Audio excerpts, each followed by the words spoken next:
It was a total ambush in Paris by Donald Trump to attack Zelenskyy. World leaders are furious at Donald Trump and his regime for what went down.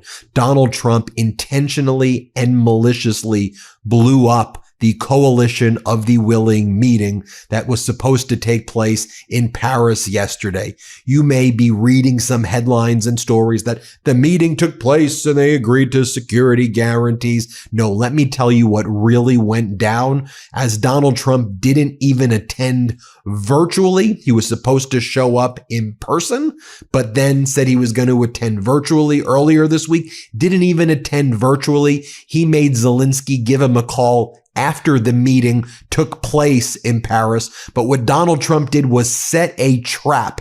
He sent Steve Witkoff, his envoy to Russia, who's been to Russia and visited Putin like 5 times. This is the real estate guy with no diplomatic experience, whose son is involved in that crypto venture with the Trump family, World Liberty Financial, that went public recently. Yep, Witkoff's the guy who puts his hand in his heart when he sees Putin and like shows allegiance to Putin, and it's so utterly pathetic, a guy with no diplomatic experience at all. So Trump doesn't attend the initial session of the Coalition of the Willing meeting. He's like, have them all call me after the meeting is over. He sends Witkoff, and then within about 20 minutes, Witkoff ambushes all of our allies, or I should say, at this point, former allies in the room from Europe. This is being led by French President Emmanuel Macron and Zelenskyy. And so Witkoff says, why would we do anything to help? Why should we sanction Russia at all when all of you here are buying your oil from Russia? So America's out. We're not helping. Good luck. You are all to blame. And he starts yelling at all of the European leaders there when this was supposed to be a productive meeting. The European leaders are then like, what are you talking about? The only European countries that get their oil directly from Russia are Hungary and Slovakia. And by the way, Donald Trump is a fanboy of Viktor Orban in Hungary. Donald Trump recently wrote a letter to the leader of Hungary, Viktor Orban, the dictator there, showing sympathy to Orban for the fact that Zelenskyy and Ukraine were bombing Russia's oil supply that was being used by Hungary. So why are you yelling at European leaders when you showed sympathy with Hungary when Hungary said that it was upset that Zelenskyy was attacking Russia's oil supply that was going into Hungary? And then Witkoff's like, because the new Trump regime target is India. They're like, here's what you're doing. You are, the rest of Europe, you're getting oil from India. India gets its oil from Russia. And as a result, you are all to blame. So we believe that we shouldn't do anything. America is out. And again, this was supposed to be a productive meeting. By the way, are there some legitimate concerns there? A little bit, if we're being honest, but Europe gets about, depending on which stats you read, 0.1 to about 1% of its oil supply from India. And it's believed that India sometimes gets its oil from Russia and then resells it in the market. The sanctions that are imposed by Europe are against Russia's direct sales into Europe. What they're getting from India is a very, very small amount in the swing of things. But at the end of the day, I'll show you the letter that Donald Trump sent to Orban. Donald Trump's attack through Witkoff is completely pretextual because Orban sent this letter to Donald Trump a few days ago. 5 days ago, just before this was about 2 weeks ago. 5 days ago, just before the historic meeting between Trump and Putin in Alaska, Ukraine carried out drone strikes on the Druzhba oil pipeline in Russia. This pipeline supplies Hungary and Slovakia, 2 countries that have no other means of importing crude oil. Hungary supports Ukraine with electricity and petrol. In return, they bomb a pipeline that supplies us. Very unfriendly move. We wish President Trump every success in his pursuit for peace. So Hungary's saying, we get our oil directly from Russia. By the way, China gets its oil from Russia as well.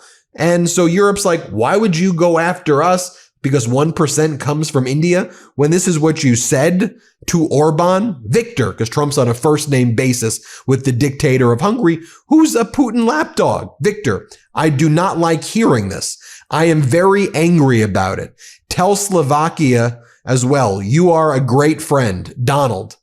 So tell Slovakia and Hungary, who he's writing this to, you should keep getting your oil from Russia. And we, the United States, are upset that Ukraine is stopping that oil from Russia from getting into Hungary. Yet Donald Trump is ambushing the leaders of the coalition of the willing for getting less than 1% of oil from India that may be used from Russia. It makes no sense other than what Donald Trump is doing here was ambushing this meeting. Why? Because Donald Trump doesn't want to do sanctions against Russia. Donald Trump wants to give Putin everything he wants, right? At the same time that was taking place, the news broke that the Trump regime was halting all of its long-term security assistance programs for Europe, particularly Eastern Europe. The initiatives to fortify Europe's eastern flank against a potential attack by Russia. Goodbye, the United States cut that off. Which is a horrific move. As Adrian P. writes, good, I'm confident Europe will be able to protect itself anyway. In the meantime, I'm sure the 77 million dumb Americans who voted for this clown car administration and the 90 million idiots who stayed home in November will suffer way more than the Europeans even will. Next time a 9/11 happens or America needs our help, they can suck it and suffer. Try living in a world without friends, you dumb mother effers. The breaking news, Pentagon officials last week informed European diplomats that the U.S. would no longer fund programs that train and equip militaries in Eastern European countries that would be on the front line of any conflict with Russia. Again, a direct attack against our allies there. So Witkoff blows off that meeting, ambushes it, leaves the coalition of the willing meeting. He leaves, he storms out and walks out 20 minutes into the meeting, he starts yelling at everybody what I just said. And again, if you have these grievances, bring it up in a better format than this. It was intentional sabotage. He then leaves, and then the meeting basically is everybody other than the United States, right? And the whole thing was Trump was supposed to be there, but he sent Witkoff. So then afterwards, there's a phone call between Zelenskyy and Trump, and Zelenskyy makes sure that the coalition of the willing leaders are on that phone call.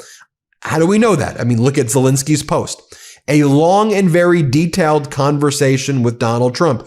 We spoke after today's meeting of the coalition of the willing in Paris. European leaders also participated on the call. I want you to think about that. After, that means Trump wasn't there. And it confirms the other reporting that Witkoff ambushed him and stormed out. And we also have sources, and I want to read this to you as well, but Bild, B-I-L-D, had some great reporting on this. Discontent and disappointment among Ukraine supporters because of Trump. According to Bild, a heated telephone conversation took place on Thursday between Trump and European heads of state and government, including Chancellor Friedrich Merz. The U.S. portal Axios had previously reported on the conversation.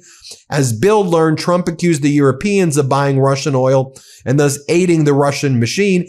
EU Commission President Ursula von der Leyen reportedly tried to counter, stating that oil imports from EU have been massively reduced since Russia's invasion of Ukraine, as I said, and also that the main importers of Russian oil are Hungary and Slovakia.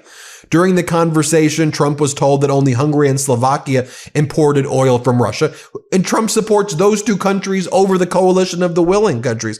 According to Bild, Trump's special envoy, Witkoff, accused Europe of buying Russian oil via India. So that's what happened at the first meeting, and then there was the phone call. Trump made them call like the petulant little child that he is. And here's what Zelenskyy writes. A long and very detailed conversation with Trump. We spoke after the meeting. European leaders participated.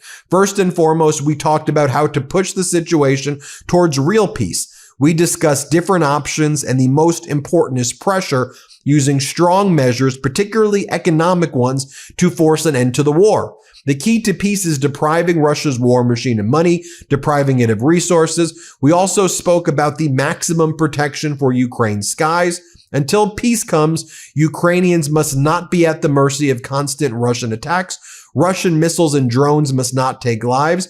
Ukraine has proposed a format for protecting our skies for the U.S. to consider.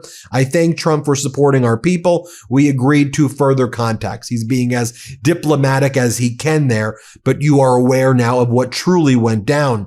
Zelenskyy then posts, a strong Ukrainian army is and will remain the central element of security guarantees. Its capabilities, funding, weapons production that we ensure now and should be in a year and 5 years and 10 years from now, both in wartime and security in peace. And then you had French President Emmanuel Macron give a press conference after where he talks about strong security guarantees and how Europe will be ready to defend Ukraine. Here is Macron. Play this clip. We have always said that for a ceasefire to lead to lasting peace, strong security guarantees are needed. That is what we are doing. Yeah? The proposal for a ceasefire agreed upon by President Zelenskyy is an American proposal, finally rejected by President Putin, who said, I no longer want a ceasefire, I now want a peace agreement. In truth, whatever the form, ceasefire, armistice, peace treaty, the day the conflict stops, the security guarantees are deployed, and we have designed them in this way. So then Zelenskyy posted the following as well. Zelenskyy writes, today was the largest meeting of the coalition of the willing so far in terms of number of countries. I thank all the leaders who joined us today in Paris and online, as well as the representatives for their states, for their engagement and ideas. The key theme, ending the war as soon as possible through strong steps, strong decisions, and to guarantee security for Ukraine. In fact, every meeting is built around two elements. Our security already now, that is support for defense and diplomacy, and long-term security. Everyone agrees strength for Ukraine means strength for peace. This is why we work actively to ensure our strength and resilience now. Everyone sees that Russia rejects every peace initiative. There is no constant peace for Putin. And again, the thing I want to point out as well is that out of this meeting, when there was supposed to be all of this goodwill and coming together, Trump did everything he can to try to derail it, to try to ambush it for Putin. At the same time, Putin then says, okay, why doesn't Zelenskyy just come to Moscow? Just let Zelenskyy come to Moscow.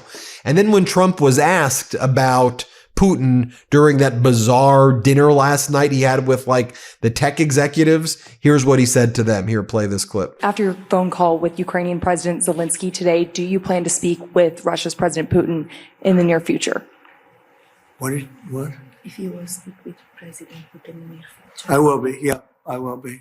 We're having a very good dialogue. I settled 7 wars.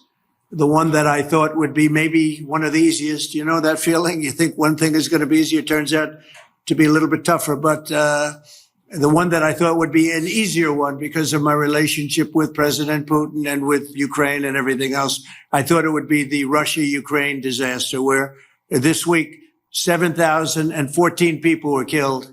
Soldiers, in most cases soldiers, a few from Kiev, relatively few, but mostly soldiers, and they're being killed at levels that we haven't seen since World War II. So now you know the real story about the ambush, and it should also be noted as well, and you got to give credit to Ukraine for just the strength that they are showing right now. Ukrainian drones were able to hit Russia's Ryazan oil refinery again last night, setting it ablaze and destroying the fuel for the Russian war machine, doing their best at that. Also, one of the things we're seeing, pay attention to this as well. No one really else is reporting on this in corporate news. Ukraine is taking out with drones a lot of the radar detection and aircraft detection and satellites across Russia. So they're going for the oil supply. They're going for trains, and not with people on them, but transportation of the weapons. And they're going after the surveillance, the radars and things like that. I believe Ukraine is preparing for a big drone offensive soon. Stay tuned for that. We'll keep you posted every step of the way. Hit subscribe. Let's get to 6 million subscribers. Thanks for watching. New Meidas merch. Head to store.MeidasTouch.com today and get yourself the best pro-democracy gear and show your support. That's store.MeidasTouch.com.